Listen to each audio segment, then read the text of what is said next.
સુરત શહેરમાં વરસેલા ભારે વરસાદના કારણે ખાડીપુર જેવી સ્થિતિ સર્જાઈ, જેના લીધે શહેરના અનેક નીચાણવાળા વિસ્તારો પાણીમાં ગરકાવ થઈ ગયા. વિકટ પરિસ્થિતિ અંગે ધારાસભ્ય કુમાર કાનાણીએ પાલિકા તંત્ર પર આકરા પ્રહારો કર્યા.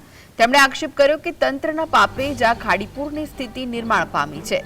કાનાણીએ વધુમાં જણાવ્યું કે સુરત મહાનગરપાલિકાના અધિકારીઓ દ્વારા માત્ર કાગળ પર જ મોટા મોટા પ્લાન તૈયાર કરવામાં આવે છે, પરંતુ વાસ્તવિક પરિસ્થિતિમાં ગ્રાઉન્ડ લેવલ પર કોઈ પણ અધિકારી કે તંત્ર મદદ માટે હાજર હોતું નથી.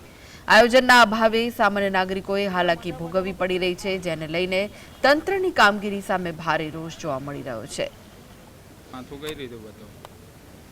ગયા વર્ષે ખાડીપુર આવ્યા પછી એમની સમીક્ષા બેઠકો થઈ હતી, આયોજન માટેની બેઠકો થઈ હતી અને એની અંદર કેવી રીતે આયોજન કરવું, ભવિષ્યમાં ખાડીપુર ન આવે એના માટેની શું શું કાર્યવાહી કરી શકાય એની વાતો અને ચર્ચાઓ થઈ હતી.